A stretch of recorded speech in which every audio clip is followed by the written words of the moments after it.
Hello and welcome everybody to another Mountain Blade Warband stream with your host as always, Mah-Dry-Bread. I missed a week of this. I don't remember why. Guild 3 came out, that was it. Guild 3 came out, had to do that. Going back to the heroic tale of Hernandez Punch-Dick. And let's try and remember where we last left off. Right, we were fighting Sea Raiders for experience and better armor. Let's just remind ourselves of how we're doing armor-wise. Actually, we're wearing decent armor. This is Sea Raider armor right now. Hi, Mom, I'm on YouTube. Nord recruit. You're right, we had hired some Nords. We have some Saranids. Nords, Saranid. Just Nords and Saranids. Okay. I'm fine with that. I want to train up the Saranids almost entirely to be horsemen, because those are really good. But we do have some skirmishers and archers. Skirmisher is a type of archer, right? Yes, as an archer class 1. And then all the Nords we're just gonna... Nord archers are fine, but Nord Huskarls are debatably the best infantry in the game. They're the best infantry all around in the game, but the sergeants... I believe they're sergeants. The sergeants from the Road Oaks are the best at denying a cavalry charge on foot. So they're a contender for best infantry. But if you were to like have Huskarls fight, a mass of Huskarls fight an equal mass of sergeants, the Huskarls would usually win that. Because they've got better weapons for melee combat when you're up really close. Whereas the sergeants have spears and glaives and stuff that are great at like a mid-range. But when you're super close, they're not very good. If you didn't know, holding true... Oh, MDB quick tip, if you didn't know, be careful of holding troops you're at war with. They give you a morale penalty. Yeah, I know about that. But I don't believe we're at war with anybody right now. And we have 37 troops. Okay. Alright, let's just try and pick some fights. I don't want to get ganged up on by a ridiculous mass of Sea Raiders. So I need to be careful, because if you attack Sea Raiders and others are too close, they'll join in the fight on you. If the game's a little quiet, by the way, let me know and I can change the volume of it. Alright, I'm cool with giving this fight a try. Yeah, I know, right? So much red in the chat? I was just thinking about that earlier on the pre-stream, that there's so many red names in the chat. Okay, I'm already happy with fighting here. Because, it's a flat land, which is advantageous. Okay, telling everyone to go there. The infantry can advance 20 paces. And the cavalry will hold a position over here, ready to charge. In fact, I might have them follow me at some point. So, what I'm going to do now, and this is a tactic you can kind of take into any time you fight these guys. Circle them from far away with a passable shield. What you're trying to do is get them to throw their throwing weapons and waste them early before they get to your army. I don't like how many archers they have, though. Alright, this might get my dumbass killed, but nope, I managed to take out an archer. That was very fortunate. Okay, I'm actually almost knocked out, and one stray arrow could do that to me now.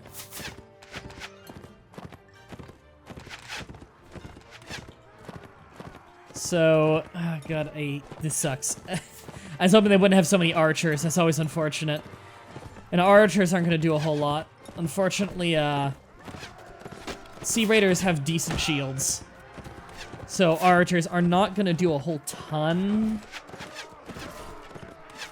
I'm just going to tell the cavalry to charge. Normally, I would tell them to follow me and circle strafe. But I need them to charge at this point. One stray arrow would take me out, so if I get unlucky, I might just go down. But as you can see, we're slaughtering them right now. Because our cavalry is sandwiching the enemies between the cavalry and the infantry. Okay, yeah, they're doomed. We got them. That was an absolute slaughter. I didn't think it would go that well. Sweet. Oh, this could be more perfect. Alright, one guy left. Knocked out, nice. Another nice thing about the Mamelukes that we're trying to train up. They've got blunt weapons, so they can knock people out pretty easily. And then we can sell them into slavery.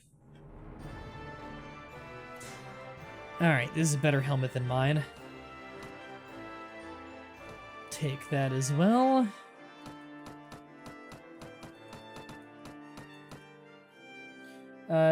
Do you know if there's a release date for Bannerlord? Unfortunately, there isn't yet.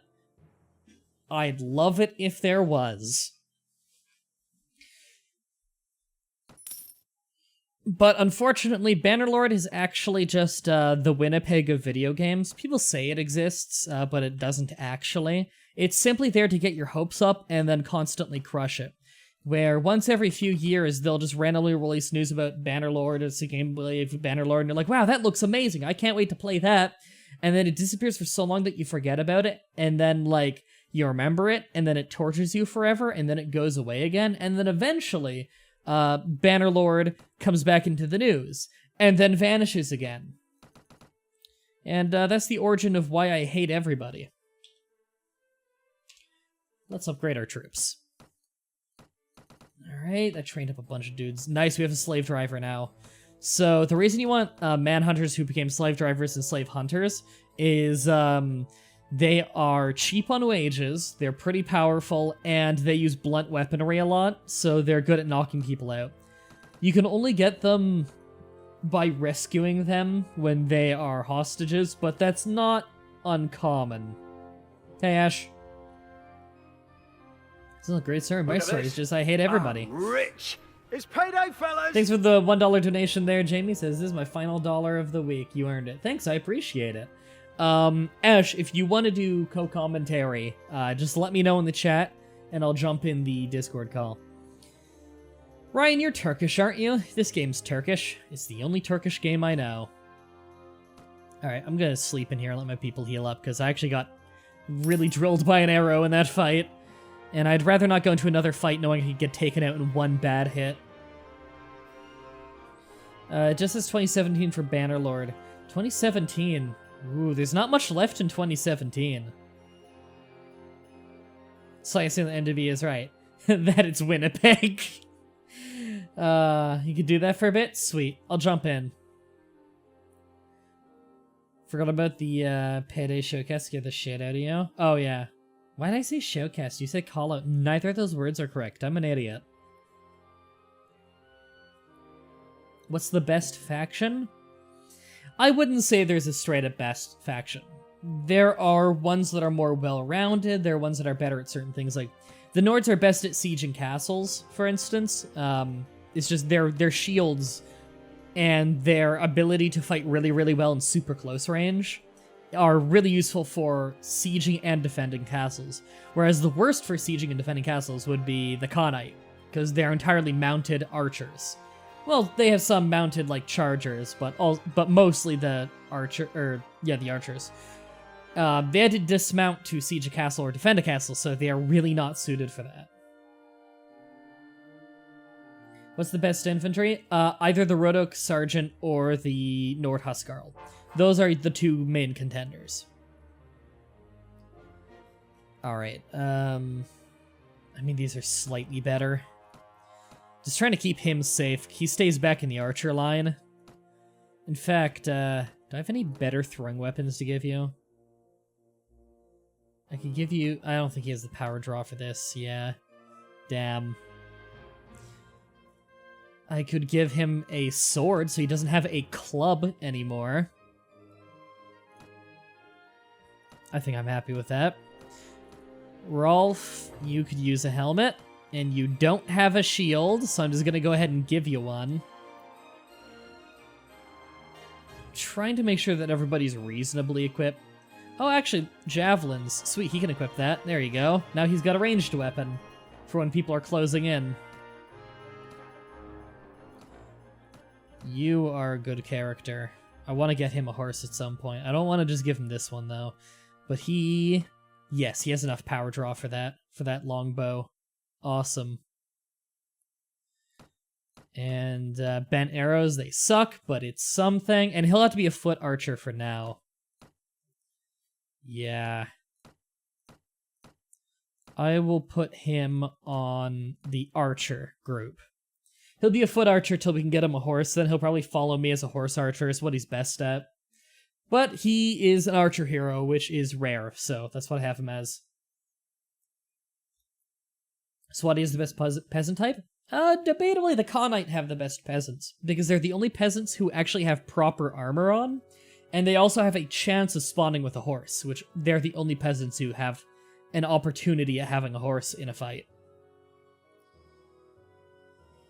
Alright, let me go join the voice call. Whenever it lets me join. Fuck you. Fuck you too. Alright, we got Ash in the call now. Right, I gotta sell this extra gear, don't I?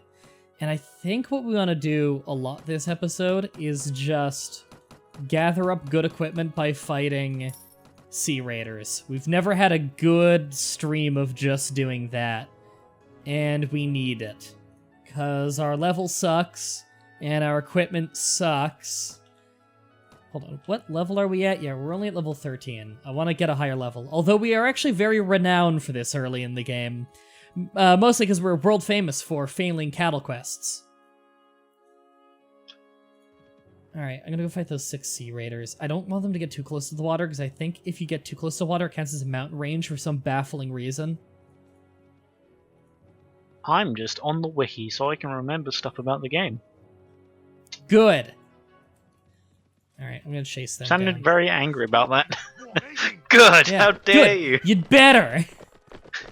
No, I was just remembering the Son unit, of a bitch. like the factions. I remember, like, No! You go! Okay, yeah, I like Swati the most just because of their cavalry. Yeah, and all their the heavy cavalry armor are they fun. have. I Yeah. like having, like, just a small group of full-on, like, knights or whatever they call their most upgraded heavy cavalry. And Yeah. having them follow you and doing charges is a lot of fun. Alright, I'm gonna see if I can get these guys to waste some of their throwing weapons, but in this terrain, I don't know how well I can pull that off. But let's see! Oh, okay, good, they're actually throwing. God, I keep forgetting how long it takes to do anything in this game, in terms of building a kingdom.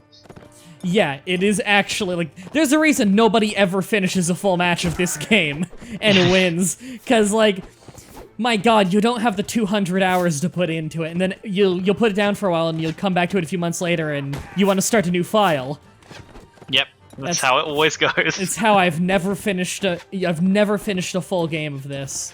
But I intend to, one day. But you know what's gonna happen is Bannerlord's gonna come out, and then I'm not gonna go back to this. Yeah. Unless, of course, they update this game for some reason. They might. They might update the mod for it, because that still gets patched. You know, the, like, official one, Viking Conquest, where it was Yeah. made by those modders. I can see that still getting updated. Okay, my archers are useless, and I think half of them aren't shooting because of trees in the way. No, now they're shooting again. I'm trying to remember, the furthest I've got is... I managed to get my own kingdom, and I got people to join my team by telling them what they wanted to hear. That ended well for me. Tell all of them what they want to hear, and if Yeah, it don't conflicts, have a specific goal in mind, just tell everyone what they want to hear, and if they call you out on it, just walk away like you didn't even talk to them. just shake your head viciously and then walk away like you're Tony Abbott, and you got asked literally anything. Yep, but no, the furthest I've got is I managed to almost take out the Kingdom of the Nords. They kept trying to attack me, and I managed to take out their capital city, so they were all holed up in one little fort right near the ocean. I captured their king several times too. He got really unhappy about that. Did you let him go, or did you keep him imprisoned? A bit of both. I eventually let him go and then captured him again. Well, it's not your fault, not your problem that they suck. I just remember their capital city is a pain to attack and defend. Fun! Sounds like you really want to keep that. It's really annoying. if you don't like, you can like because you can't hold it or take it with less units than your opponent. Like it's not like a normal fort where you could probably hold out for a long time if you had less units. It's the way it's built is if you can overwhelm your enemy by climbing up the ladder, they can just like kill everyone who spawns on the battlements. Okay. Because the main spawn point is the battlement, so if you can get up the ladder, as long as anyone starts getting onto the battlements, you can just wall them off and kill them as they spawn. So if you have less if you have less soldiers, you lose. Cool. So Yeah, it's just whoever has the least soldiers to throw into the death pit. Yeah, there's no strategic advantage to the map in any way. Like none of the terrain outside has strategic advantage, and none of the walls actually it's just you have more units, you win. Because if you're on in the walls, so like half the time your arrows hit the walls because of the way they're built. Yeah. And if you're in the walls, you don't hit by. No one gets hit by arrows. Like you can't win this fucking map if you're with arrows. Okay, so basically just dogpile with Huskarls and hope for the best. Yeah, just run up the ladder. Like it's not even a fucking real siege. You have one ladder you climb up. Maybe they don't have a door to the castle. It's literally just a ladder. Everyone has to go through the ladder. It doesn't matter if you're the king or you're a peasant. You go through the ladder. Ryan asks, Dry, what's the best way to make money? I'm guessing slavery. I mean, are we talking about the game here, or? In-game, the fastest way to make money is probably if you raid villages, but it's not going to pay off in the long run, because if you go around raiding every single village, you'll get rich quickly, but your honor will plummet, everyone will hate you, and you're gonna fuck up the economy of the game really bad, because nothing's getting supplied with, the natural resource to then be made into a product. So, it's gonna start really fucking up the game's economy. Yep. So the Nord capital is a World War I trench. It may as well be. It's a good comparison. Stalemate that goes on for 40 years or until one side runs out of people. And then the other guy walks across the trenches like, I win! Here's my flag! Oh god, I still need to get like a badass Huskarl shield, but no one is selling the fucking things. Okay, sleep for the night. Lemon people heal. I don't think anyone's severely hurt anyway. Become a bandit king and kill everyone.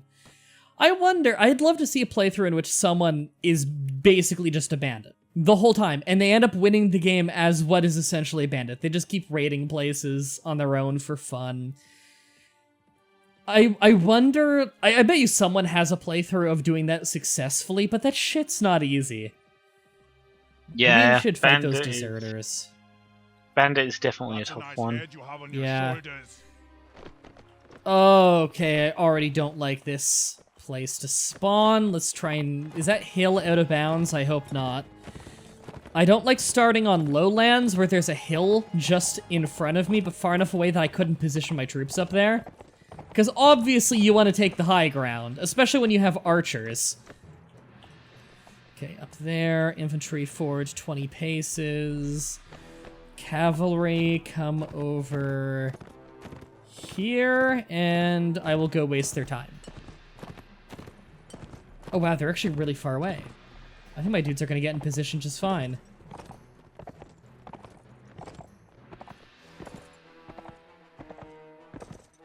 Can you raid your own towns? I believe you do have the pillage option on towns you own. I just don't know why you'd do it. Give up, Ash. Mo has the high Groudon Star Wars meme. Shit. You'd better surrender now. I've got the high Groudon. You know, if you see the alternate ending on the PS2 game for that movie, Anakin can kill Obi-Wan in that alternate ending. It's great. So that's the canon. High ground, I wish it was. He kills the Emperor after that. It's great. I wish Anakin would kill Obi-Wan and the Emperor and then take over the universe. I don't know. I feel like Anakin kind of deserved to die. Mostly because I hated him and he was a dink. No, Anakin didn't deserve to die. The script deserved to die. And those children. Those children deserve to die. But if anybody didn't die and definitely made it to the party, it was Qui-Gon Jinn. So, I'm sure a lot of people watching right now weren't around back in those days, but does anyone here remember the Star Wars Episode 1 Kids Featurette on YouTube? It was an official video by Lucasfilms who put it out on YouTube to promote the Kids Featurette for Star Wars Episode 1. It is like the wackiest, like, goofy music trying to appeal to kids, promotional bullshit you've ever seen, trying to make Episode 1 sound exciting even though it's all political drama. And then there's the amazing line that broke of, "Hurry up, Qui-Gon! You don't want to be late to the party." Okay, the party they're talking about was the funeral of Qui-Gon Jinn, so I guess they don't want to spoil it in the movie, but the best comment in the entire comment section of that video was, "Hurry up, Qui-Gon, last one to the party is a smoldering corpse." So good. Oh, it's so good. I wish they'd make one for every movie. Yeah, I know, right? It's funny because people were saying like they were going to, like, for fun, and there were some parodies and stuff, but people lost steam on it pretty quick because it got taken down so fast. I was hoping that would become like a whole YouTube trend of kids featurettes of all kinds of movies. That'd be funny.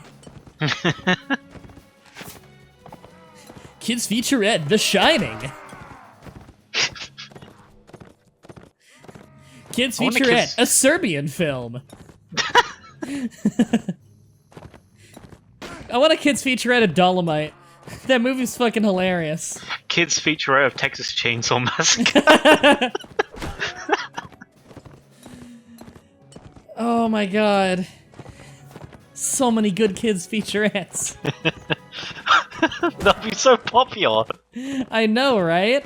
Maybe I gotta start making kids featurettes. That'll be my shtick, it'll get me famous on YouTube. I'll be the kids featurette guy. Well, I mean, you could, it worked out for the happy birthday guy. Oh yeah, he's fucking mega famous, right? Yeah, everyone loves him. God, that was the longest 2 minutes, 3 minutes of my life. Felt like an hour. Oh my god. You know, every time I try and make a kingdom in this game, I want my castle, because I think the first place you take, the first major city you take is your home, like yours. I'm pretty sure, because you need one to do anything. Mm-hmm. Like, you can not set it to yourself, but you need one to do stuff, and I can't remember, I don't think you can, as soon as you assign someone a place, you can't take it away from them. So you can't just switch around people. Yeah, I'm pretty sure that you can't just take it away. So, before you, it's really annoying, because before you set up your kingdom, you have to plan out who you assign to which towns, because you'd think that setting people to nearby towns so that they go in, like, a triangle or something would be good, but you kind of want people to overlap their patrols so they can back each other up. Yeah. And it's really annoying, and I don't, like, my mentality in this now is I don't want to ever set up a kingdom without taking the main city in the middle first, so that can be my base, because it's right in the middle of the map. Yeah, was it Durham? That is a very popular one, because it's also the place that gets visited by the most caravans of the game, so it resupplies incredibly often, which makes it really valuable. It's almost always really rich, and has a ton of iron. Mm-hmm. But yeah, I realized pretty quick, I was like, that's probably the best place. Yeah, it's definitely one of the best. I'll probably, when I do my next run, I won't pretend that I'm doing whatever everyone wants me to do. Hey, can I have that place when we conquer it? Absolutely. It's like, I initially, I helped out Swadia for a bit. I was like, yeah, you're a cool guy, because I like Swadia. They've got the cavalry, and they're pretty cool. But then when I left, I was like, I have to go now, and I took, like, half of his lords with me. Yep. because they all liked me. Even the ones that kind of were really aggressive and I didn't like, I was like, yeah, you come with me. We're gonna go take over the world. I love the idea that you're working for them, and then one day you just wake up in your castle and you're like, you know what? I want to make my own country, and you just quietly take down their flag and put up your flag, and that's the no one's any the wiser. No one's looked up in the last like 3 months. They don't even know you have a kingdom yet.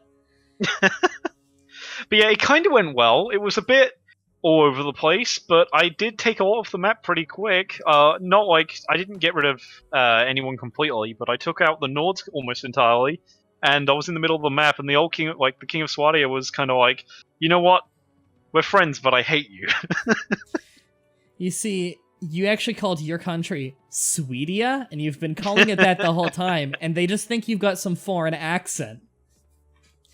But, you know, you haven't told them you've actually rebelled from their country. They haven't figured it out yet. Your flag is just their flag flipped upside down. One of the interesting things I do like, I don't know if it was added in Warband or if it was in the original, is that you can usurp countries with their like so-called real heirs or something like that. Oh yeah, that's in this one. I don't remember if it was in the original. Yeah, I don't know if it was in the original, but yeah, you can like go find one of them and say, yeah, I'll be like your marshal of war, and then go around and get a ton of people to join them and then take over their old kingdom. Yeah. I mean, that's cool, but I mean, you don't get to be the ruler that way. Why exactly. would you do that? Wow, this is incredibly cheap. 1,200 dinars for 50 head armor. That is a ridiculously good price, considering 55 is the best base armor for the head in the game. I love it when when you find stuff like that. Like, the game's like, it's crude. I'll make it really cheap, and it's still that good. Yeah, I know, right? And here we go, battered iron greaves. The regular iron greaves are the best foot armor in the game. It's a base armor 33. This is 31, and it's like 1,000 cheaper. I might take that. I'm probably not gonna find a better price. Fuck it, I'll take it. And do I want to sell the old stuff? I'll sell the old boots, and I'll keep the old helmet to give to one of my dudes. Who would you say is the most? Who would you say is the scariest faction to run into when you like stay in their own kingdom, not like in any random place, like in their own kingdom? Who would be the scariest to run into? The Saranid, for me, are kind of scary because of their horses and they're on the desert. I was going to say either the Saranid or the Khanite, just because they're really fast and they don't give you time to prepare. Yeah, God, they are really fast. Yeah, especially the Khanite. They're especially bad with that because all their troops have horses, and they tend to have horses with light armor, but really, really fast, and they maneuver well, and so you can't outrun them. Like, yeah, it's always terrifying when you're running along at like 8, and they come at you at 13, and you're just like, Yeah, it's really bad. Yeah, this isn't a good day. And if they want to chase you, like, in the field, they're going to almost always be faster than you, because they don't have a single troop that's on foot. So their travel speed, like, on the world map is actually really fast. Yeah. Oh, Jesus. Oh, God. Nope, go up the hill. Oh, God, I'm wading, like, hip-deep through my own army trying to tell them to go over here. Okay. If we take station on this hill, we'll be fine? Probably. Although it is always nice getting the best units from each faction and then getting them to the final upgrade. Yeah, that is fun. You tend to have some morale issues, but if you have decent money by that point, just get a lot of different kinds of food and you'll be fine. Yeah, they really don't care at that point. Yeah. If you go to war, you have to be kind of a bit careful, because if you're at war with that, like, a faction with a lot of soldiers in your army, they'll be like, oh, we don't like this. Yeah. Although, is there a neutral faction that you can hire from after you conquered a place?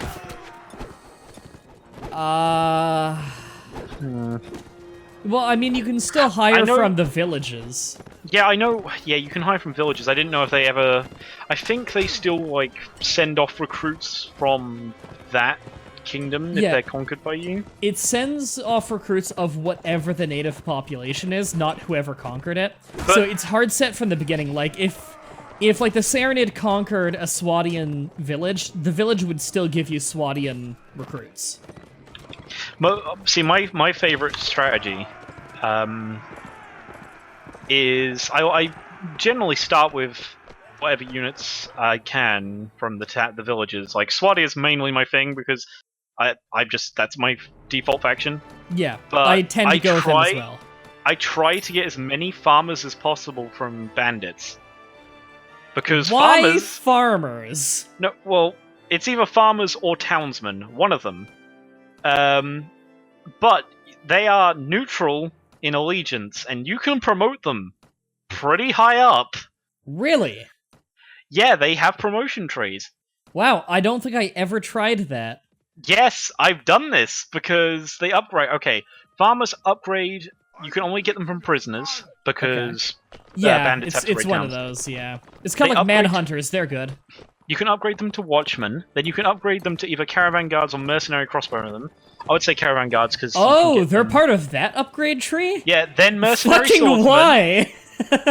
Then mercenary swordsmen, then hired blades, then... let's see. Hired blades are fucking ridiculous. Yeah, you can get them to hired blades from farmers. What the fuck? That was my main strategy. I was like, you know what? I will take cavalry from Swadia. I'll take your housecarls, but I'm gonna take these farmers, and don't ask me why, but you'll thank me later. Why the fuck would a farmer eventually become a hired blade? I guess to be fair, why would some dirt poor peasant in the middle of a desert eventually become a Mamluk? Like, I feel like royalty would usually become knights. But yeah, let's see, if you put them into crossbowmen, can you put them into horsemen? No, right, they go up to crossbowmen. Do hired blades have horses? I don't remember. No they don't, they're the infantry. I know that they have full plate mail, which is the heaviest armor. Yeah, so farmers and townsmen are technically the same unit. They both have the same upgrade tree. Okay. Let's see, I'm just trying to see, right, so, yeah, the reason I go through the caravan guard tree is because mercenary crossbowman is the first and only promotion in ranged for villages. They have a way better... Oh yeah, I see, yeah. When you upgrade the watchman to, mercenary, the caravan guard, they can either become horsemen or swordsmen, and that's great. Yeah, I need to look into getting more of those then. I'll start hiring caravan guards, because I feel like I see them kidnapped a lot. Yeah. Yeah, I didn't know I didn't know they were in that same tree. That's ridiculous. Yeah, that's why I always, every time I see villages, I keep an eye out for any bandits that are, like, 10 bandits, because they sometimes have villages in there, like even 2 or 3 villages, and I'm just like, okay, well, I know there's like 8 bandits in 2 villages, but you're all dead and I'm taking them. Oh yeah, you can see it there by Doodle Noodle. He was just saying that, don't forget about peasant women, they have good upgrade trees too. Don't peasant women eventually become the sword sisters? Because I know they're good. I was going to mention that, yeah, the peasant women become... Actually, that's one I go for as well. I was going to mention them next. Yeah, sword sisters are great. They're heavy armor cavalry. It's amazing. Fuck, we lost a Mamluk in that fight. Alright, well, we got some good armor, though. It's kind of insane how good the generic NPC recruits you can get are. Yeah, I know, right? Like, the lowest of low people that you can get early on are the ones that become the strongest, whereas in Fire and Sword, it's during the Great Northern War, so all the best troops you get is you sign up with an army and then you pay army recruiters to train up an army for you. Yep. And those are the best troops. Like, if you get the ones from villages and stuff, they're never gonna be any good. You either need to invest a lot of money into getting them through mercenaries and training them up yourself, or you just hire a drill instructor to drill the troops for you, and that's how you get the best ones. Mm-hmm. Okay. I need to sell off a lot of stuff, and I need to give people a lot of armor. First, armor up my trapper, because I do not want him dying. Actually, I want his armor. There you go, you can have the leftovers.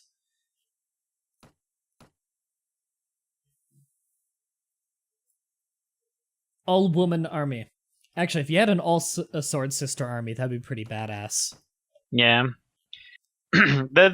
When I see any prisoners, I tend to keep an eye out for peasant women the most, just because sword sisters are really good.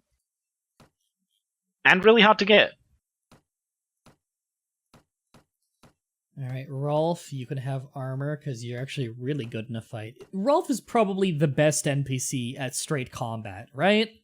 I'd imagine he is. I've always had very good luck with him. His starting stats are very good. He's one of the better companions. Let me check. I can't remember who Rolf is. Your character, I mean me, looks badass with the armor on. Yeah, that is weird that Hernandez Punch-Dick in the chat is named after a character from long ago that we've now named this character after. It's weird. You go to my parents. I need to go and oh, okay. See you, Ryan. Alright, we actually have a couple of Serenade Master Archers now, which is pretty nice. I don't think they're quite as good as the, oh, why am I forgetting the name? Of, Vagar, that's it. The Vagar-foot Archer, I'm pretty sure, is the best one. But I will still take a Serenade Master Archer. Serenade in general have really good troops. They're one of the better teams. In terms of, like, overall, they're good. They're a lot like the Swadians in those terms, in that they don't really have any weak upgrade tree. Like, definitely the heavy cavalry is their best, but if you upgrade anyone any path, they will end up really good with them. Yeah. I guess the weakest point of Swadians are probably their archers. Their archers aren't anything special. Yeah, they definitely have a lack of good archers. I forget, did they use crossbows or did they use, like, longbows? I feel like it would be crossbows, because I remember they were really bad.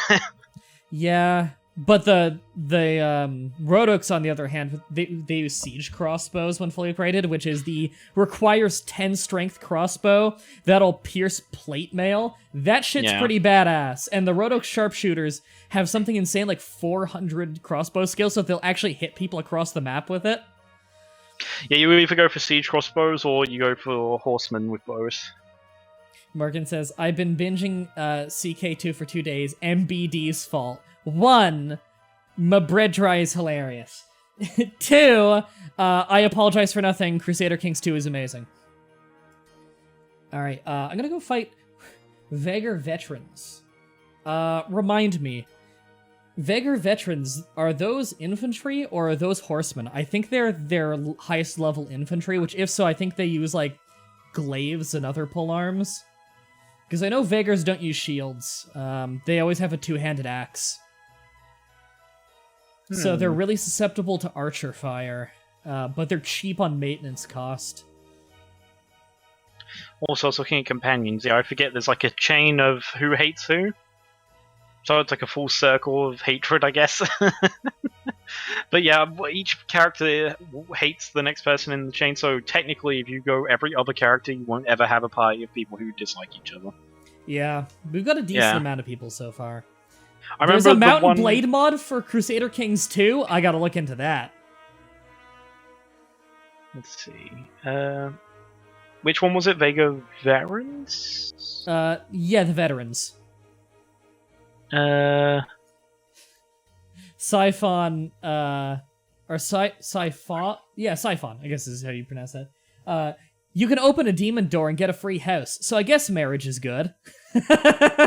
Yeah, I remember that. That was the best demon door ever. I know, right? It's so easy. It was a great house too. Yeah, Veterans are tier 3, so they're like the middle tier. Are they infantry?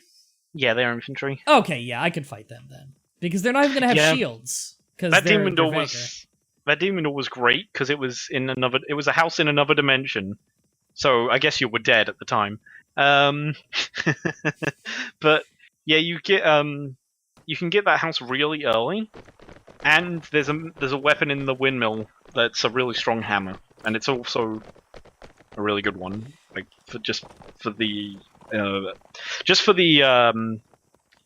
attunements it has on it at the time. I can't remember what they were, but they were really good.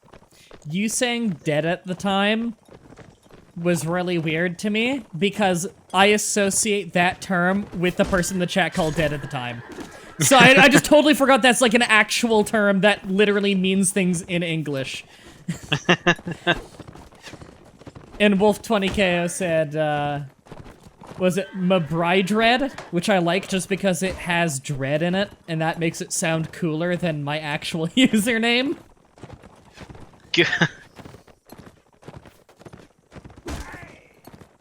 Oh. I know, the veterans actually have shields. Okay, they just have a two-handed axe on their back. Okay. I know, out of the two groups of companions that you can get without anyone disliking each other, the one with Hernandez in it is my favorite one. I just like everyone in that chain.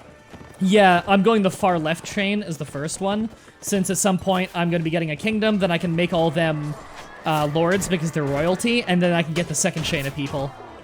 Yeah. Yeah, the one with Hernandez is great because you can get the, what was his name? Artemin or something, I can't remember how you say his name. Yeah, I have both of them, actually. Yeah, God, they're so good. They are so good. It's ridiculous. Got so many points in Siege and stuff like that. 20K says, Madrid Pirate Roberts. Oh, I don't know if, I don't think you were in the stream yet on the pre-stream when I brought this up. Game just came out on Steam on, I believe, early access, but it's getting patched to shitload pretty quickly, called Dwarf Core. Core being like C-O-R-P, like that spelling. Yeah. Looks really good. You might be into that game. Give it a look on Steam. They might be sending me a copy, I don't know. I sent in a formal request yesterday. Usually indies of that size send me the game, but you never know. But that game looks really cool. Joke's on you. I hate dwarves. No. Oh, you're one of the... Actually, holy shit. I just thought of a really funny video that I need to show you. Okay. High recommendation from me. Don't watch my show today. My show sucks. Go watch, yesterday on Jesse Cox's channel, they put out an episode of Scary Game Squad, which is some of the most fun I have watching Let's Play stuff on YouTube is Scary Game Squad. They had a special episode where they brought Krendor over and gave him $5 and said to him, buy anything that you can afford for $5 on Steam and we'll play it. And so he bought 3 games. One was like 50 cents. They were all the worst English you've ever seen. Actually, no, I think one of them was like horrible Turkish English. The games barely functioned. One of them was like, you're a pregnant woman and you need to find a way to kill yourself before the evil midgets kill you. And it just kept saying midget over and over and over, and evil midget. And people are on the store and they're like, I don't know if you should be using that term and just saying they're all evil and everything. They're like, thank for feed. If want feedback, email here. It's the fuck. Oh, that video, it's like an hour long, it's so good. They end on, like, he bought, like, a bear hunting game, and he's like, they're like, I thought you were buying horror games, and he's like, what's scarier than a bear? Like, they're the lowest budget, shittiest, like, Unity asset flips you've ever seen. Oh my god, I need to rewatch that video. It's one of the funniest hours of YouTube videos I've seen in a while. Alright, how do you pronounce this guy's name? Beishater? No. Bahashter. Yeah. That's it. Yeah, The really good horse archer. Bahashter. I guess I'll just keep him on horse archer. I'll just keep pumping into his agility, I guess. What's his power draw? Is 3? If we're shooting from horseback, I don't think we ever need above 3 power draw, because like 4 power draw is like all longbows, I think. And longbows can't be used on horseback, I'm pretty sure. So I'm just gonna pour into agility and make sure that his riding skill is good. There we go. I'm pretty happy with that. Okay, let's go hit up Kura. I just need to find somewhere that has a slave trader. Or, sorry, a ransom broker. Because the slave trader pays like shit. I forgot I still have Mitnun. That village that the Serenid gave me forever ago that I don't give a fuck about. There's a feast, and I'm invited. I don't give a shit about your feast anymore. Your country sucks. I'm technically still part of the Serenid army. Just sell this junk. At least I don't have that amazing glitch that we had last time, where, turn up the fan, this room's getting boiling hot. That amazing glitch where it was playing the arena cheering noise for days in-game. Did you just like a tweet live on air? Me? No. I'm playing the game. Hold on. Is, like, someone logged into my Twitter account or some shit? Let me go on my Twitter. You're making me worried. I'm still signed in. Okay, I'm on my Twitter now. Profile, likes. No, the most recent thing I liked was yesterday. I remember liking that. No, I didn't like anything live on air. You don't like anything anyway. It's a lie. I don't like anyone. Especially the number. That's the worst one of all. Mm-hmm. The worst is actually just my brand of humor. Yep. MDB at 1 million subscribers. I double dog dare you to play Sonic Boom. You do know that means you need to play it too, right? Because it's a double dog dare. I don't have a Wii U. Did that game come out on other things than the Wii U? No idea. I think it might have been a Wii U exclusive. Alright, I sold off the slaves.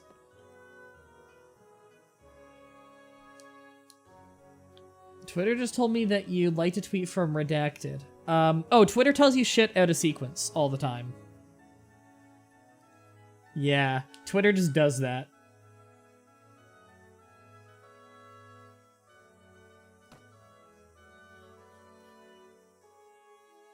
Alright, God, I want to keep hanging out in the northern places, because I really want to buy one of those badass Huskarl shields. But I just cannot get them to spawn. I'm like checking the shops over and over. Probably need a little more money since I spent some. Oh, I think I see on the map the place that had really shit walls is Tihr. T-I-H-R. I hate that place. Yeah. That's the place with the slave trader who's there all the time who gives you terrible prices. Yeah, that's the one. I think that's their capital. It's bad. Just. Well, I'm about to go there. No, I think their capital is Sargoth. But I'm going to Tihr anyway because it might have the shield I'm looking for. It's just the Nords are bad. Just, yeah. I hate their land, but their infantry are really, really good. They suck to fight. Especially if you're, like, archer heavy like the Rodoks or the Vagars or the Khanite, because the Huskarls have ridiculous shields. Sonic Boom is only on Wii U. I'd need to buy a Wii U then. You don't. Unless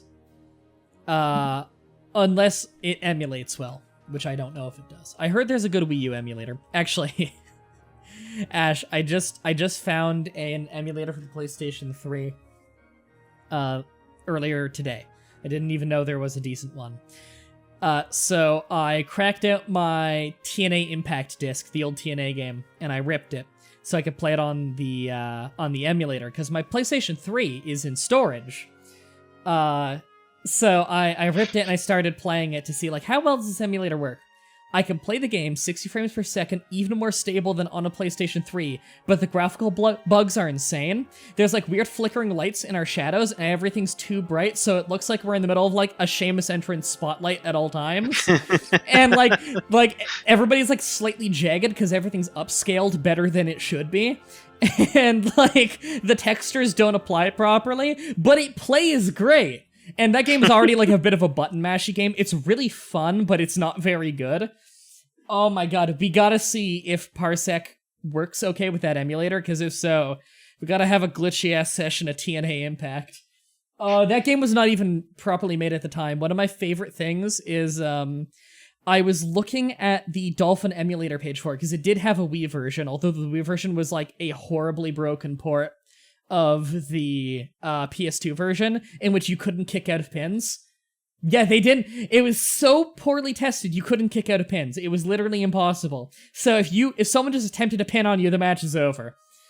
The game is so, like, they put so little effort into that game that, when you're on a victory screen, it'll play the theme song of the character you won with, but they only put in, like, 12 seconds of everybody's themes because the entrances are very short. So you'll be listening to a song and then it improperly loops when you're looking at your score to see how many points you got and everything, because it's your currency in the game is how well you did in the match. So you're listening to it and then it'll have like the worst loop you've ever heard. And so on the Dolphin Emulator wiki page, someone reported the horrible looping music as a glitch, and someone else had to explain and say, no, that's the game itself. It's in every version of the game. And there's a notation in it that says, the game is working as well as it did on an actual Wii. Which is very depressing. Oh god, that's a really depressing way to put that. That game, holy shit. And it's funny because they built it up so much. It's hilarious because you need to go watch, like, the trailers and the promotions they did for it, because it was TNA's first ever game. They only did 2. They did a DS game after that I heard was pretty good, actually. It's actually the first game ever to have Xavier Woods in it, because he was Consequences Creed in TNA. Do I want to fight 11 Nord archers? Veteran Nord archers? I don't think I want to fight that, actually. Why not? I don't know, one straight arrow in the eyeball and I'm down. No, So they wanted to promote the game because at the time, WWE games were getting more and more simulatory, and they're like, we want this to be arcadey. And so they wanted to promote it by saying, hey, we're gonna make this like No Mercy, WWF No Mercy, because everybody really likes that game. But here's the thing, they don't want to say this is gonna be just like WWF No Mercy, because that's their competition, that's the WWE. So instead, they have a bunch of videos, and I think they include it in the game itself, of just like Samoa Joe and AJ Styles and Christopher Daniels and all their top stars all just going, it's just like this great game I grew up with, No Mercy. It's just like No Mercy. It controls so smooth, just like No Mercy. And they just keep saying No Mercy. And of course you Google it, and it's WWF No Mercy. And it's like... So they just don't say the company. They just keep saying, oh, it plays great, just like this old game, No Mercy. It's so pathetic. And then, like, they ended up having an extra bunch of space on the disc. So they just, like, included a bunch of TNA matches on the disc that you can watch in full and, like, mini documentaries. It's actually kind of cool. Like, the first match ever aired in TNA history, you can watch in full on the TNA Impact game disc, which is actually really cool. And they have, like, full in-game tutorial videos voiced by characters in the game who are on the show. But there's also this scummy shit they did, like, they promoted, they're like, we're gonna have a roster of, like, 100 characters. And you're like, holy shit, even the WWE games don't have that. And then you play it and you find out it has, like, 25 TNA wrestlers. And then they made, like, 70 creator wrestlers that you fight in the story mode. They're, like, the shittiest guys you've ever seen, and everyone has the exact same finisher. It's just the Cradle Shock. Every single character they made in the game just has the same fucking finisher and almost identical movesets, and they're just different. It's like Hell Clown 1, Hell Clown 2, Luchador 1 through 4. Like, it's the lamest shit you've ever seen. Now I need to make a character called Luchador 1 through 4. He's the one-man tag team. Oh my god. And the Create a Wrestler mode, which was only in the PlayStation 3 and Xbox 360 version, they said, like, it's gonna have the biggest moveset of any wrestling game. Okay, the Create a Wrestler mode in that game fucking sucked balls. It was an absolute shame compared to what the WWEs could do. Like, the moveset mode is just, once you've unlocked some moves by getting enough points in exhibition mode, you could go in, and it's like, standing attack 1, and it's like chop 1, punch 1, kick 1, you know, that stuff. But you can't preview the moves in the editor, so you don't know what any of them look like. So it's like, you get to pick up like 1 of 4 moves in every single instance. Oh god, it's the lamest shit in the world. And every finisher is just grapple them and then hit the finisher button. So, like, there's no diving finisher, there's no ground finisher. It's just, the animations are good, but, like, every finisher is stand in front and grapple and hope they were able to figure out how to make the move work. So, how do you do Rhino's Gore? Easy. Stand in front of them and grapple them. You know, how you start at shoulder tackle. How do you do, how do you do Scott Steiner's submission hold? Oh, well, you grapple him, and then you hit the button, then he just punches him and puts him in the hold. Like, oh my god, it makes no sense. It's a shame because there's, like, such a good, like, core of the game, and so WWE bought the rights to the game by buying out the company who made it, and just made their own version of it called, WWE All-Stars, which was their super buff superheroes jumping 5,000 feet in the air on every move, and is completely goofy and amazing. And it's the exact same game engine, same moves and everything. They're just like, oh, let's just buy out Midway and have them start making games for us, because the TNA game was kind of cool, and we don't want them making more of them. No dude says, hey, I gotta go enjoy the stream. Keep up the good work, man. I'm happy that you enjoyed the stream. I won't keep up the good work, because that implies that I was doing good work in the first place. And I wouldn't want to let you down more than I already have.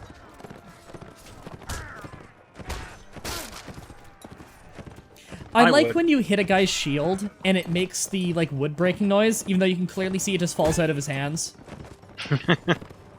His hand shattered. Yeah, that's what happened. His hand splintered into wood. I was Woodman the whole time. I must flee back to my home planet, Mega Man Battle Network.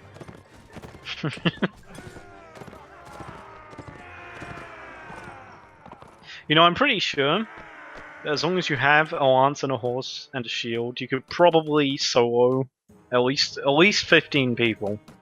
Oh, a really great way to get experience and renown early on is immediately get a decent horse and a lance and a decent shield.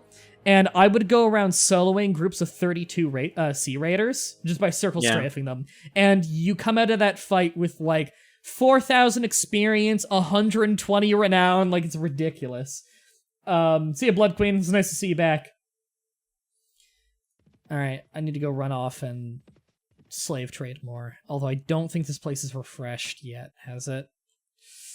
Probably not. Nope. Great. Whatever, I can sell stuff.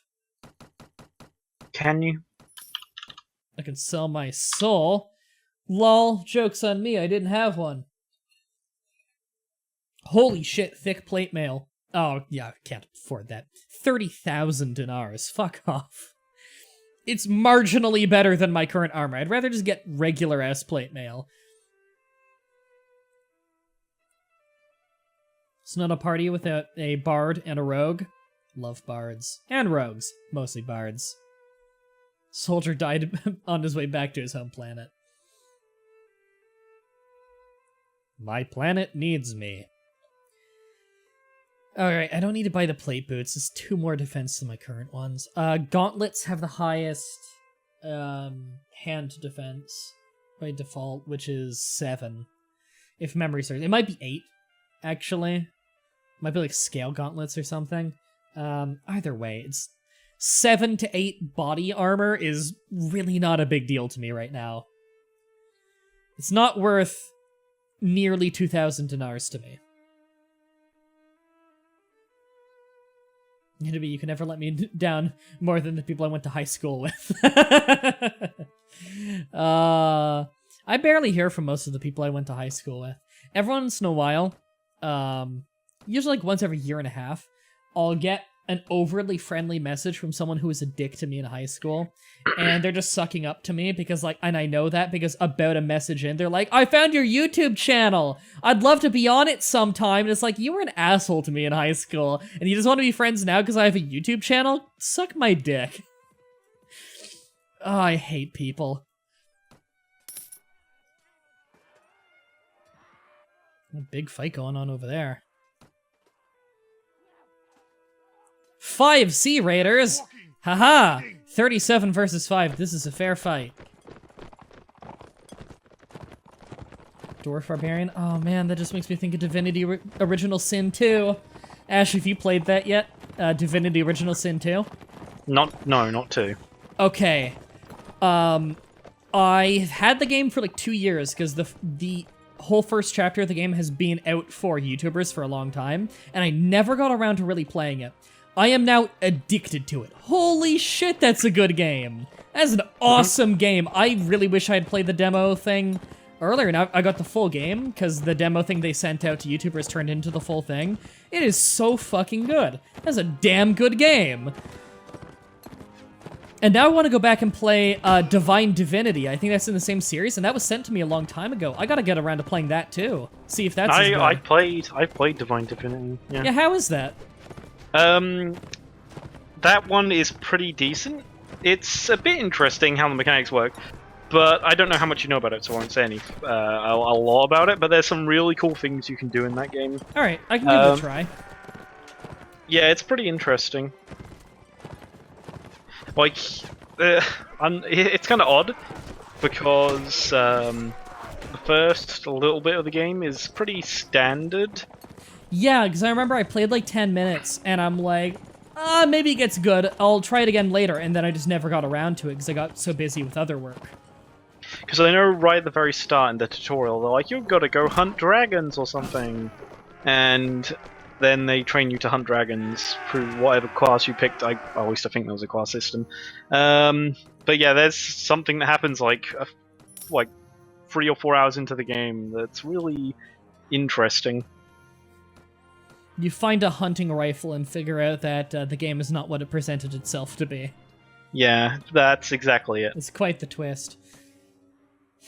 Jetstar says, suck my dick. And so they did, which is how Brandon got on the show. How did you know? Secrets of MDB revealed. Maybe I should save up to get a better horse. Heavy war horse, that seems like a good one. I kind of want a charger, though.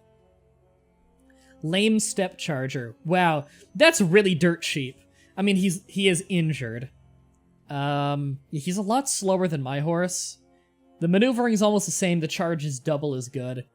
More health, way more armor. Do I want him? He's pretty good for 1,000 dinar, but he's slow. He's really slow. I'd wait. Yeah. You could always give him to another team member, but yeah, let's save up a little bit of money. I just wish there was a slave trader nearby, because, God, I don't want to go all the way down to the Vagar capital for this. It's like a day's trip to go down there, but, you know, Sea Raiders, you sell them for like 120 dinars each. I gotta sell these guys, so they're not eating my food. Why can't they just stay fed by eating each other? Actually, no, that would probably cut down on my profits. Okay, ransom broker. Wonder what other heroes I'm looking for. Go made a good 1,000 off that. You know, I never really talked about that time I kicked down the door to a monastery, and then I cut down their profits. Yeah, IRL. Yeah, IRL. Don't tell anyone. You're just being a good businessman. I want someone to do that now. That needs to be like an action hero like moment. It's a bunch of like evil businessmen who are running a racket out of the back of a church. And the action hero line before you go beat up the villains is it's time to cut down their profits. And you go in and it's like a bunch of like people in robes, and it's like, hello my son, I know that you're smuggling drugs out of here. And they're like, shit, it's the Fuzz, and they whip off the robes and start throwing like, I don't know, cash registers at them. There you go. No, I'm definitely making a movie, guys, but give me royalties. Definitely holy symbol shuriken. Yeah. They actually are prophets. It's not just a racket. Yeah, that makes it better. There you go. It's like a triple layer joke, and none of it's funny. Hey, I think it's funny. Yeah, but we're also stupid, so... You know. I'm not. We're just gonna leave the long pause. This is where everybody at home says their comments. And now we're just gonna have to live with whatever people decided to type in the comments section on YouTube later. They're gonna put in that time code. Better yet, Twitter video, everybody. Fucking love the Twitter videos. That's your moment where it can be, we're stupid. I'm not! And then they can have the Twitter video of them turning around and giving their, what I can only imagine is completely polite, civil, and uplifting comments over Twitter video. Yeah, they always are. Yeah, every Twitter video is always about how great we are. To be fair, I did ask people for Twitter videos of them watching me and Brandon being not funny in Super Mario Bros. 3, and then to flip us off. I don't often get Twitter videos, but I got a lot that day. It's like, if this part sucks, send me a Twitter video flipping us off. There are a lot of Twitter videos that day. You're my son in Stardew Valley. Did you name your son in Stardew Valley, MDB? I approve. I do need to play Stardew Valley on the show sometime. You know what I really want to play on the show, actually, because I'm fairly sure it emulates well, and I have no way of capturing it on my GameCube, is, Harvest Moon, It's a Wonderful Life. That game is very good. Unplugged your headphones, and it crashed the stream. That is a confusing series of events. Well, I completely botched that cavalry charge.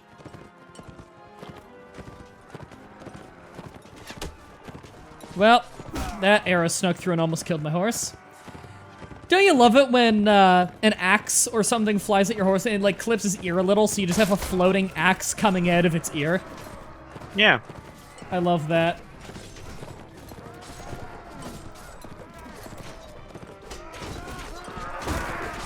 Oh my god, I got a knockout from that? I just did the lowest velocity charge in the world. I basically nudged a guy.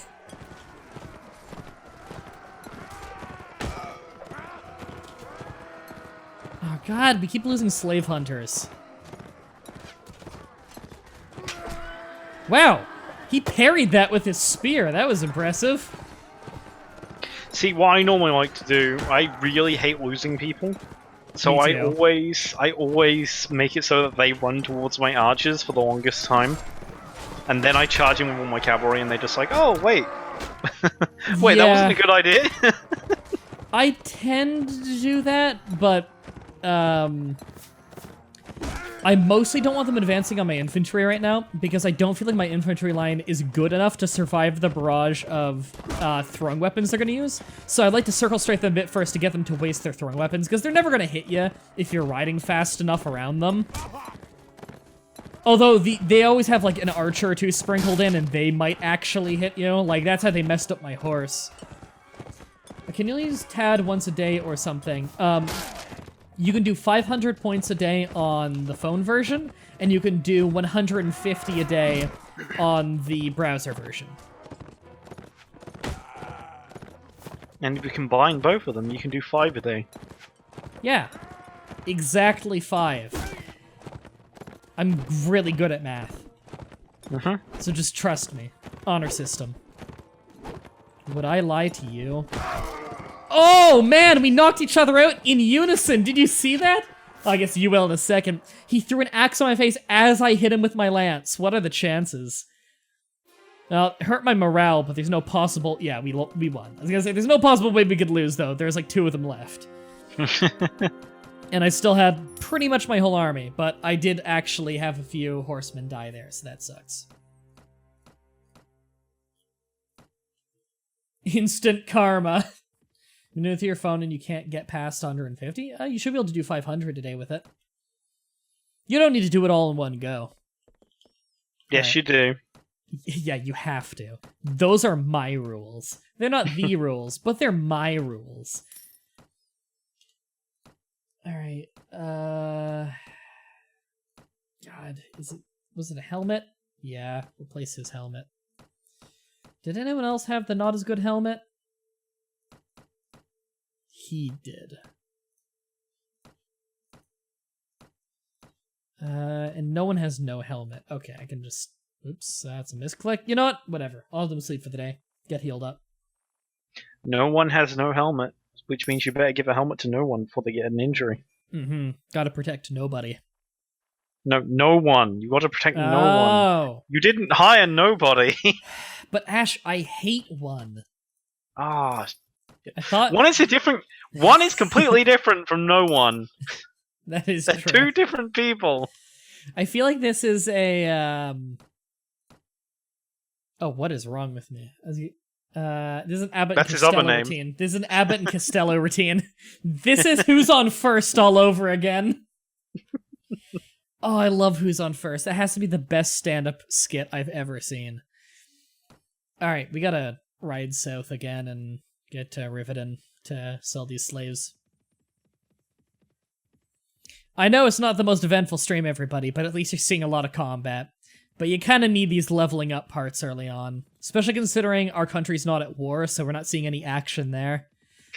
You're gonna get to the point in the game where you have 1 town left to take over, and you're gonna be like, well, you see, this has been a very uneventful stream, but you kind of need these leveling up parts early on, and you've still got 1 town. I know it's no fun watching me siege every city in the game, but, you know, you gotta get this out of the way. And then you have now 1 we're ready to village go left. fight forest bandits, yeah! 1 castle left, you're like, now for the main event, and you attack a castle with like 2 guys in it. Shoot myself in the head. You pull out a pistol from Fire and Sword. Now, to be fair, there is actually a flintlock pistol in Mountain Blade Warband. Oh, yeah. You can only get it in through the console commands, though. Yeah. There was some weird stuff that they... Oh, I can keep this in the game. Yeah, like there is Japanese samurai armor. And you can get most of that, though. Well, you can get some of it. There are 4 pieces, and I believe you can find 2 of them just by walking to the right spot in cities, but another 2 pieces are in cities, but you need to clip through walls and shit to get it. Well, yeah, or you can go activate the console and move them in the in the console. I've done that. It's great. Yeah. You just move the you just spawn the item box that has them. After accounting all day, this is the best worst stream on the interwebs. Have you been doing accounting all day? Doesn't sound very fun, but then again, I'm bad with numbers like that, so... Maybe you love accounting. Maybe you're an accountant. I don't know. Just double check. No Huskarl Shield. Okay. I have the worst luck with that shit. Come on, I just want a ransom broker. I don't want to resort to going to tier.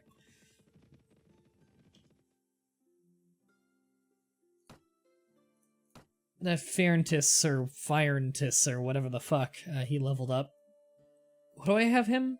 I got him as a soldier. Okay. Alright, keep going on agility then. Get some shield skill. It's what keeps you alive.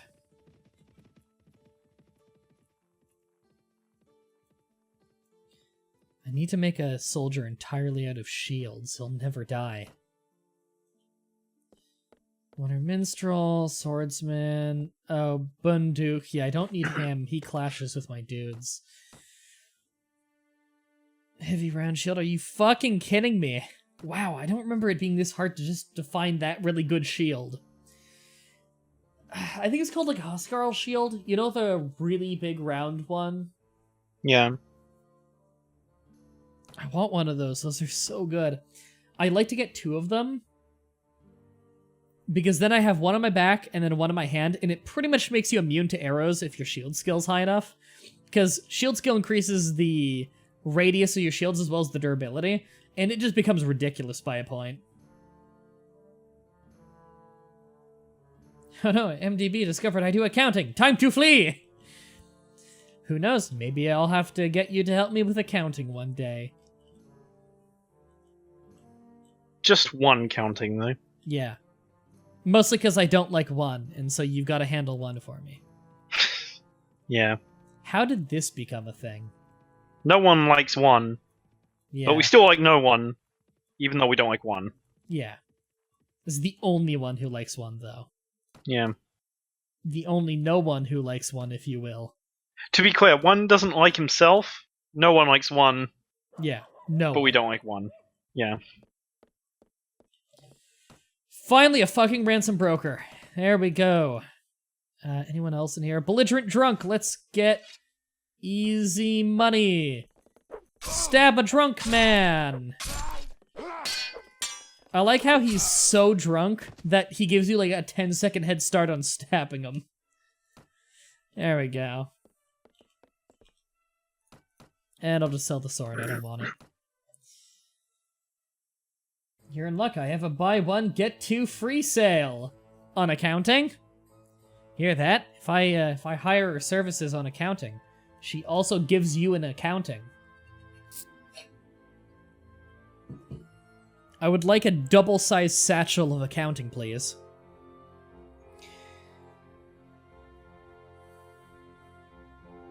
Large bag of throwing spears. 5 spears, almost 2,000 dinars. Ouch. 44 damage, though. And only power throw of 2. I mean, I wouldn't use it. I'd probably just give it to a hero, and am I really gonna get 2,000 dinars worth of kills out of that? Probably not. Balanced Soldier's Cleaver. I remember there was a certain weapon Brandon was telling me I should probably get as my one-handed sidearm. It was one with a, I think it's like Commander's Cleaver or something along those lines. It's got really long reach and is pretty powerful and is one-handed. So it'd probably be pretty good as my non-lance sidearm. I usually go for bastard swords because you can two-hand them as well. Yeah, those are pretty good. Because I want my 2 shields, my sword for, or sword or whatever, one-handed weapon for if I get dismounted or if I need to swipe, and then my lance for cavalry charge. What's your sword that you have right now? Just a Nordic sword. Oh, I think arming swords might be good too. I remember he said that's a good one. I know the cleavers tend to be good, because it's nice having a sword that can only swing and not stab, because often you have to angle your camera down to like swipe at someone from horseback, but it'll think you want to stab, and the stabbing's really not that useful on horseback. Whereas something like a cleaver, it can only swing, so you don't need to worry about accidentally stabbing when you don't have room to get a good stab. Great sword is two-handed only. Good reach, though. There needs to be a mod that adds a lightsaber, and the only thing it can do is stab. The fuck? Well, I want them to add the best weapon you could think of to the game, but maybe give it the worst moveset. But you can only hit them with the hilt. You can only stab with the hilt. And that Yes. means that it stabs you with the blade. Yes. Because you point it forwards, and it just cleaves yourself. Oh, by the way, 2 weeks from today is when the new WWE game comes out on Steam. I'm pretty pumped. Some gameplay footage of it just released the last couple days on Gore and Perkins' YouTube channel. They got to record some early. Looks really good. And they already found some amazing glitches. Like, they made it now so that there are entrances for Hell in a Cell matches. Or, Hell in a Cell? Not Hell in a Cell, that has always had it. What do you call them? Elimination Chamber. They have entrances now. So it just plays the regular entrance until they're near the entrance of the cell, and then it plays their specific entrance for going into the chamber.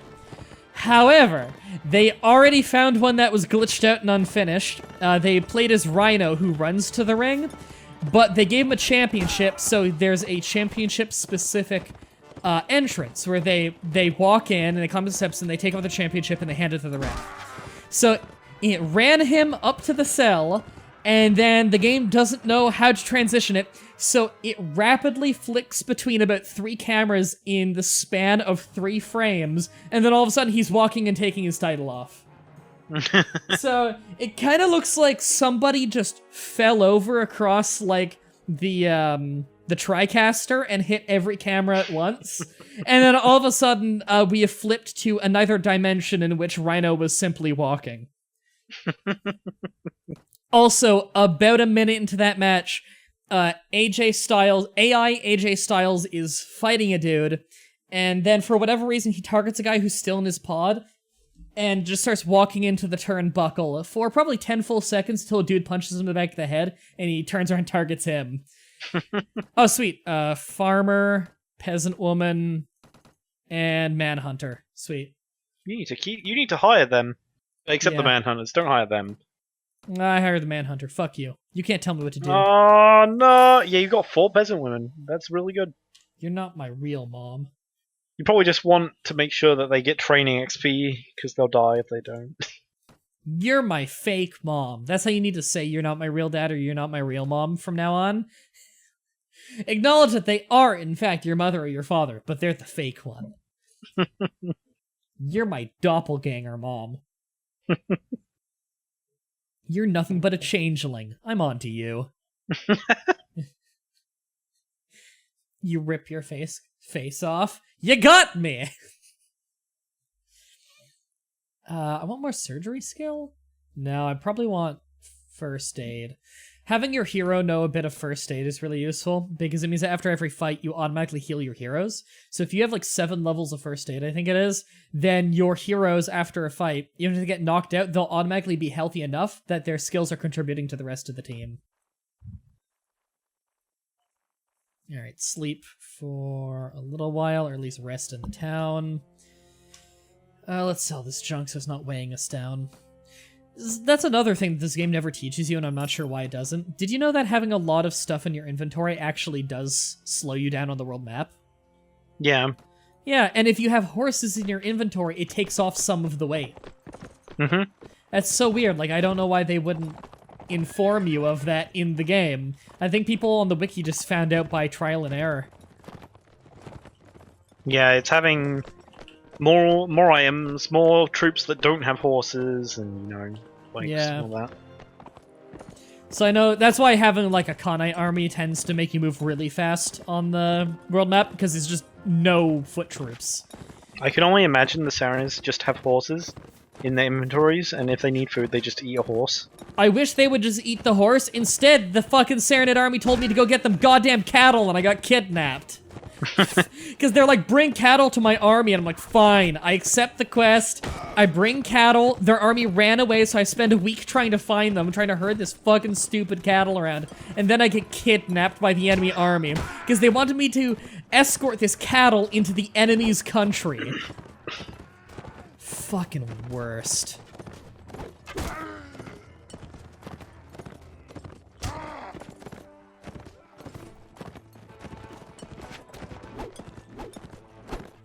Oh, that javelin went right by my head.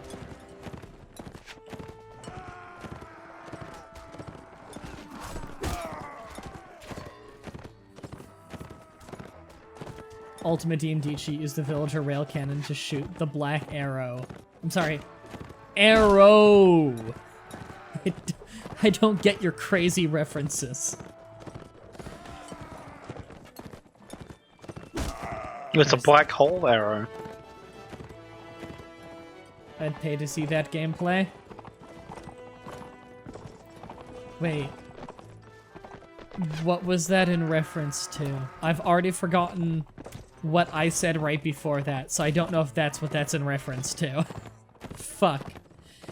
Oh god, if only I didn't have this crippling stupidity!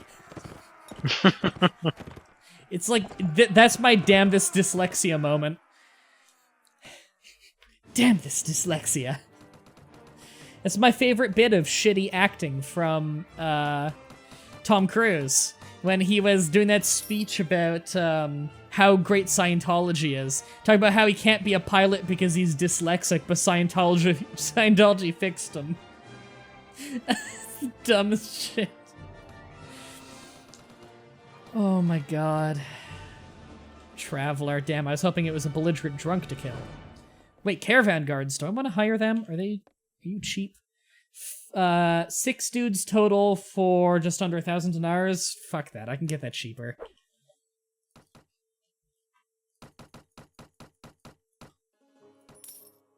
we go. And we'll post a description of the black hole arrow on Discord for later reading. Okay.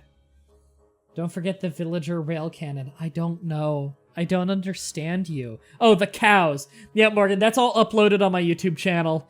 If you want to see the fucking cows. God damn it. I think that was episode 3. You want to see the fucking cows? Yeah, if you want to see cow fucking, then check out episode 3 of this series on my YouTube channel. It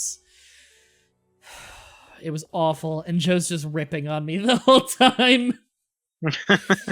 Oh, God. Okay, so now the peasant woman is a camp follower, which means she has grown a crossbow. I'm going to put her in the archer category, actually, because I don't want her getting her dumbass killed. Are those crying faces? They kind of looked like they have, like... Maybe it's just because it's really small on my screen and I'm really blind. Looks like they have, like, vines growing out of their eyeballs. Like some twisted, like, plant zombie shit. Yeah, that's pretty true. Yeah. It's some... You know what? And it's got a hand symbol after it. I'm gonna go ahead and say it's some witch bullshit. Wait, witch bullshit? Yeah. As in, like, a witch. Like a spellcaster. A sandwich? Which witch? Yes. A sandy witch. It's a witch who lives on the beach. Well, that was a fucking lot of text just then in the fucking chat in the game. Oh, I was like in the chat. I'm like, that's not that much. No, in the game it was just like it just announced that like 4 people had become prisoners. Sea Raider. Ha! I'm intentionally not getting rid of their landing because I want them to keep spawning there. No, the way you said that sounded like an attack. You're just like, Sea Raider, ha! That's my energy wave. Don't discriminate. Don't forget Super Pig Fucking. I really do need to bring back the Super Pig Fuckers 64 channel. So, Ash, do you know the history of that? I vaguely remember it. I did a first look video on, YouTuber Simulator, which I need to get back to sometime. It was very early access when I played it, but it was still very fun. Super Pig Fucker 64 it told me to name my channel at the beginning. I'm like, oh my god, what would immediately get banned on YouTube? And the first thing came to mind was Super Pig Fucker 64. Yeah, I remember.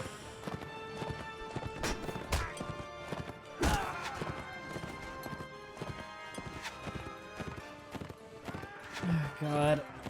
I hate that I'm fighting such... Oh god, he hit me with an arrow. I hate that I'm fighting such small groups of these guys now.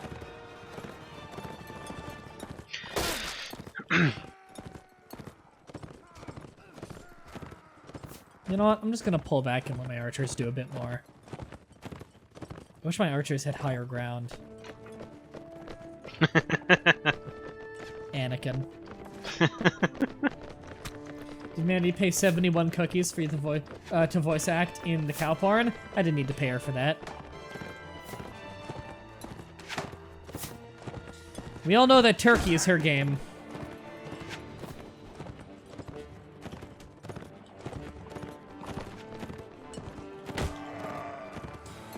You'd think at some point the Sea Raiders would catch on to this. Yeah.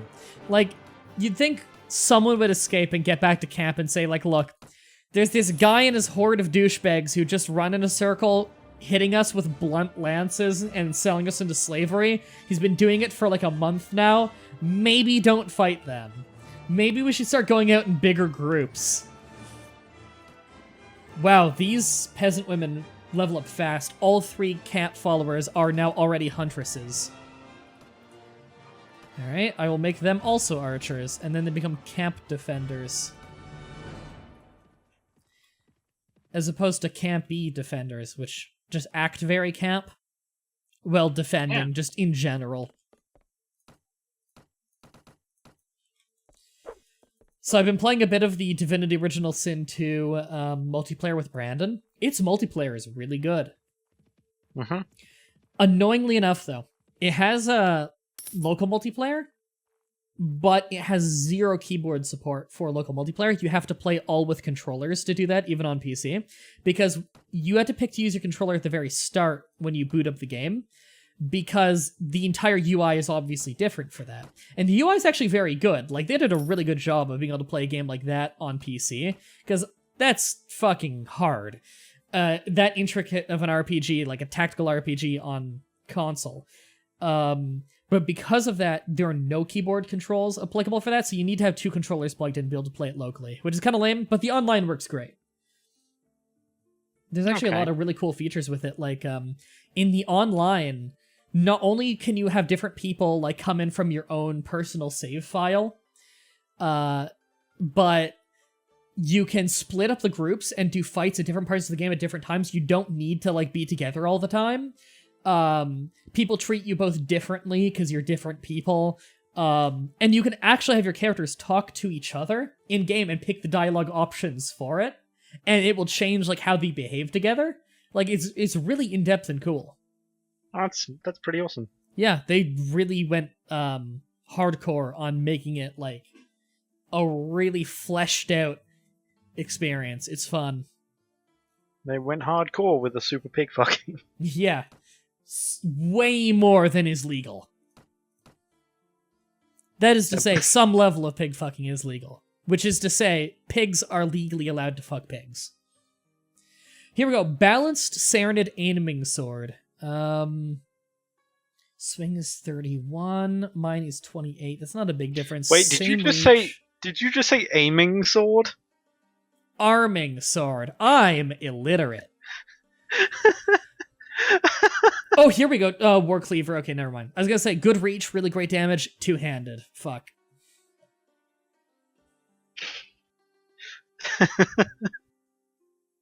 Shit saber. I don't even understand how would that even function. I have a sword that's an aiming sword. Maybe it's like Zelda 2, where if you have full health and you swing, like the extra sword thing comes out, like you aim that.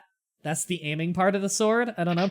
Maybe you put like you screw like a scope onto it or something. This sword has Z targeting. It's you screw like a half a binocular on it so that you can like hold it up to your eye and look at enemies far away, and then you like charge at them and like you stab overhead with your sword because you've aimed it. It's like Payday 2. You look through the lens and that like marks them so they glow red for a little while. Oh. That's what your Wikipedia page said about you. I forgot when you guys made a Wikipedia page that just said Mah-Dry-Bread never learned how to read. And I think it got deleted within like an hour by Wikipedia staff because I will never have a Wikipedia page, unfortunately. I am not important enough. So you want to know something stupid? How arbitrary it is getting the checkmark on Twitter. I've applied for it like 50 times. I have over 10 million views on YouTube. And yet, if you're a journalist who writes for the shittiest, tiniest website that gets like 1,000 views a month, I get more than that a day on my channel, and you wrote like 2 articles that may as well be BuzzFeed articles, you will get the check mark. Anyone watching this, do you have like a news site and I can write some bullshit on it a few times and say, hey, look, give me a check mark, I'm a writer for this website? Because seriously, it would greatly help me grow my channel if I had the fucking check mark, because then people are curious when I tweet and I can actually grow my channel ridiculously through that. Like, look at Aldrahill. He has the check mark on his YouTube account just because he went out for beers with a developer at YouTube. He got it at like 400 subscribers, and it's helped him grow his channel so much. If I could get that fucking Twitter checkmark. Once, it's funny because there was an article written about me on the Financial Diet once that was an interview with me that they paraphrased the shit out of and edited the shit out of my words to make none of it accurate anymore, and they didn't consult me after my first draft. It was really annoying because it's like shit about my personal life, and they got like everything wrong, which is why I'll never do an interview again in which they're allowed to edit my words without me giving it the go-ahead, because they'll just take shit out of context and not understand anything I'm saying. Like, what the hell? What did they do? Oh my god, like, they were just asking for, like, my life story on YouTube and everything, and I explained, like, financial problems and everything, and they didn't understand anything I said, so they, like, misrepresented all kinds of, like, personal shit. Like, I think they're, like, misrepresenting shit about, like, my dealings with my father and his mental health, and, like, serious shit that I don't want people to fuck up.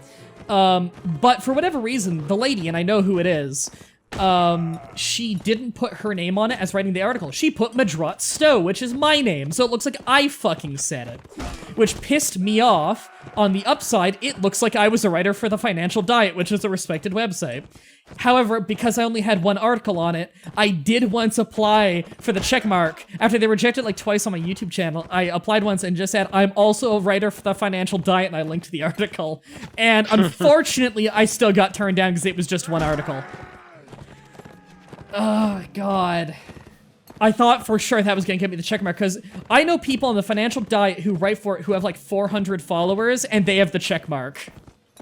Just because they wrote an, well, I got an axe to the head. Just because they wrote like an article on Financial Diet.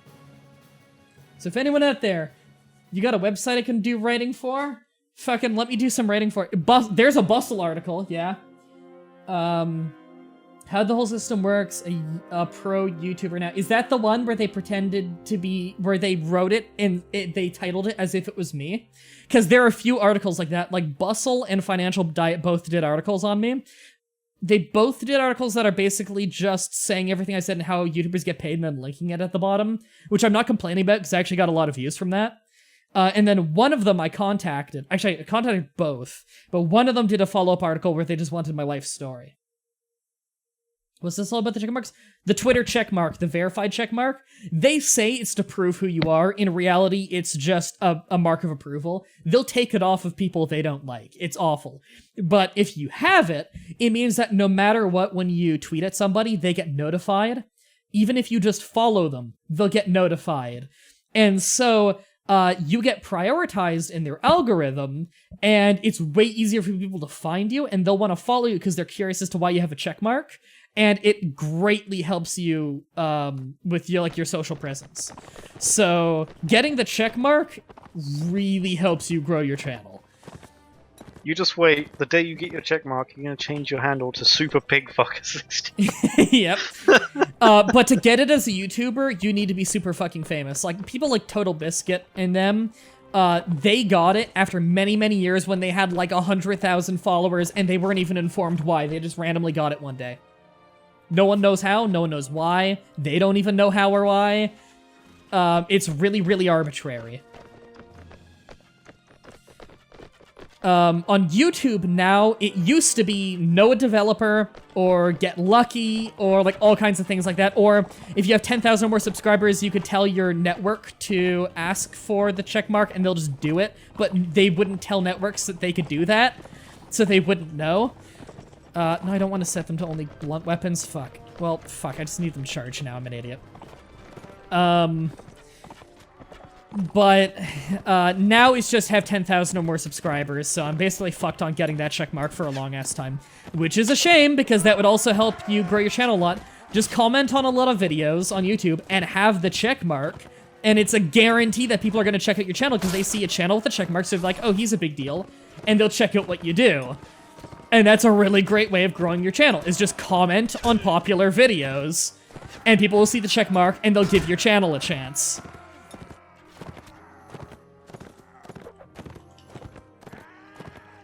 Okay, I'm just gonna tell the infantry to charge now and finish them off.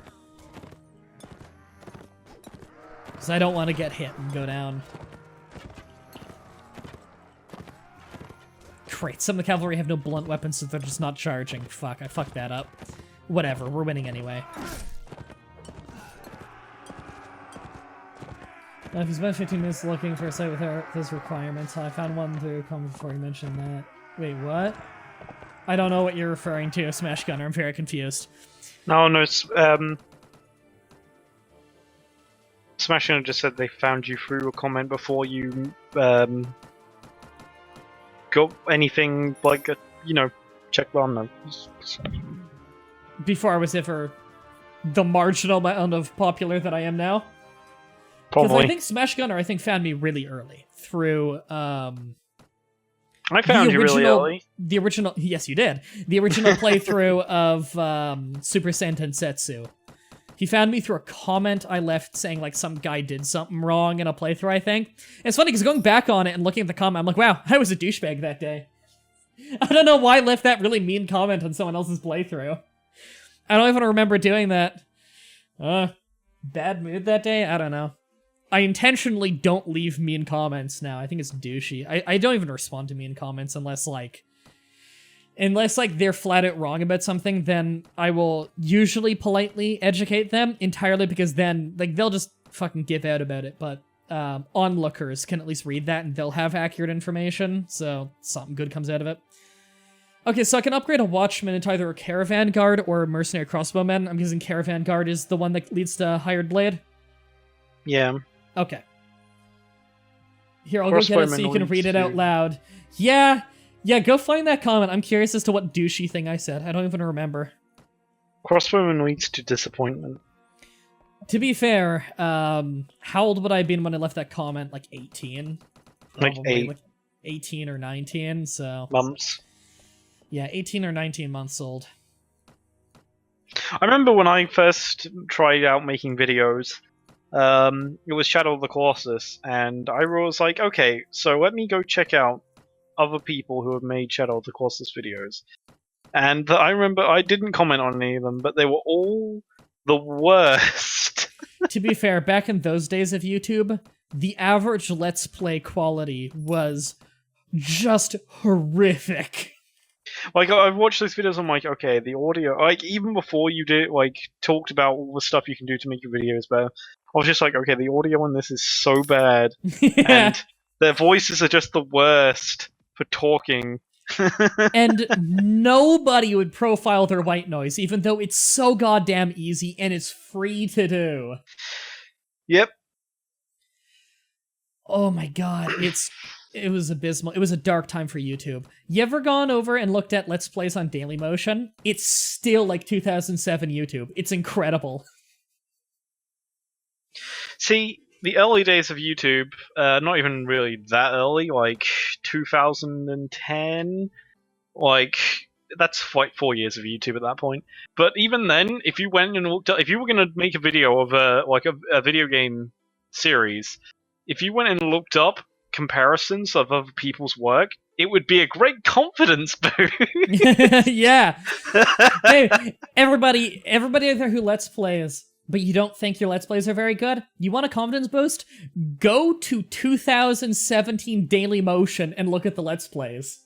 You'd think you went through a time machine back to like 2008. It's incredible. Like camcorder Let's Plays, all of them. I can't even explain it. It's like a time capsule. Oh, it's incredible. That Dailymotion Let's Play crowd, real tight knit.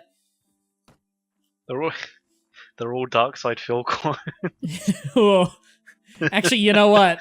It does look a little bit like early Dark Side Phil. 50 videos a day, all of it like a camera pointed at the screen off axis, sitting on like a nightstand. Oh my god, it's the worst Although, thing. It was weird. Like, he somehow he was popular.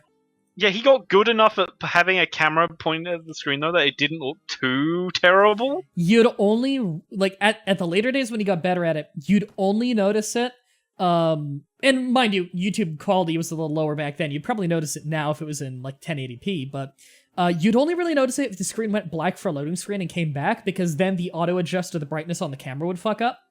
Yeah, but and I it'd mean... be really harsh for a second, but, like, honestly, as far as camcorder Let's Plays go, it was definitely one of the better ones. When he got good at it. Before, like, it was bad for a while. And, like, I remember watching a video recently on the downfall of Dark Side Phil, explaining, like, how he used to get 100,000 views per video, and then just tanked. Yeah, Wolf20KO found me through Borderlands 2 playthrough on Shally's channel. I remember that. That Let's Play is terrible looking back on it. I was a moody asshole in some episodes of that. Ugh. I hate going back and watching my old videos. What do you mean, was? I hate going back and watching my old videos like that. Because it was around like 3 or 4 years ago when I can pinpoint when I started being way less of an asshole. Because it's around when I started getting way better at taking criticism. Because that's something I strived to get better at, because I was always bad at criticism. And then I realized, like, hey, wait a minute. How am I ever going to get better at my channel if I can't take criticism? And now I openly tell people, fucking criticize me. I don't care if it's like you say it in a mean way, like, it doesn't even faze me anymore. I'm immune to it by this point. I get told to die 1,000 times a week. I'd rather just pick apart what they said and see what I can learn out of that. Like, for all the people who called me a fucking idiot in the comments of that Shoddycast video I did about the gunplay being fucked up, where they're like, you're a fucking idiot for this list of reasons. And it's like, okay, well, I explained all of that in the video, so clearly the person watching didn't listen, but I can still learn from this because I need to articulate these specific things better for the idiots in the crowd.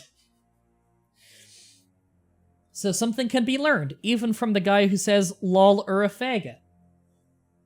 Actually, you know what? Maybe nothing can be learned from that one.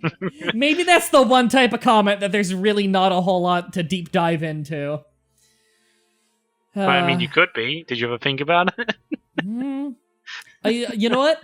Maybe I need to think about that later. I gotta understand that guy's criticism a little bit deeper. Maybe I'll DM him. Morgan says, I haven't done a video in about a year. Thinking of doing the CK2 playthrough, making it really hard for myself.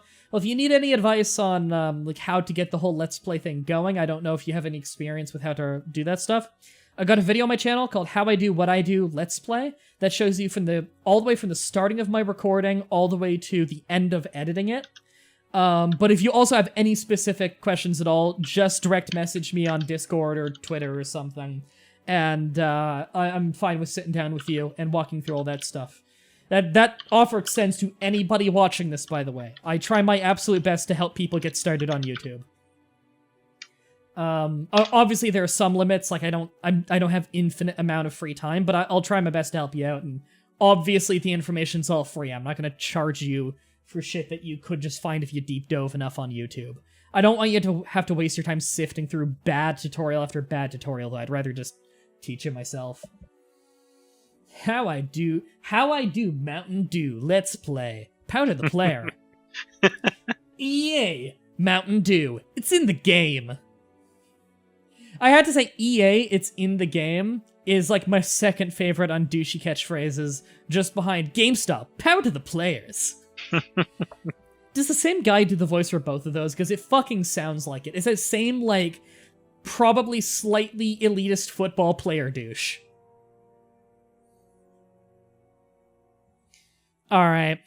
I think it's time for me to end the stream, though, because it just hit 7 o'clock. I've got to cook some food. Starving. Might be doing some games with Brandon tonight. Don't know if we're going to record anything or just play some shit or whatever. Totally need to test Parsec and see if it works with this PlayStation 3 emulator, though, because if we can get glitchy-ass TNA Impact working over Parsec, we need to. We can do videos on fucked up lighting, flickering shadows, TNA Impact. That'll be a good recording. Alright, I am going to go get that stuff done then. If anybody wants to support me for free, check out my TAD page. But I haven't sold you one accounting yet. You're going to have to message me later about that. If you want to support the show, then check out TAD. It's a phone and browser application linked in the description where you can for free watch some advertisements and get me paid way better than on YouTube, and you end up getting rewards in return, such as more streams a week. And if we start getting 100 a week, then I'm going to bring back Flash Trash. That'll be fun.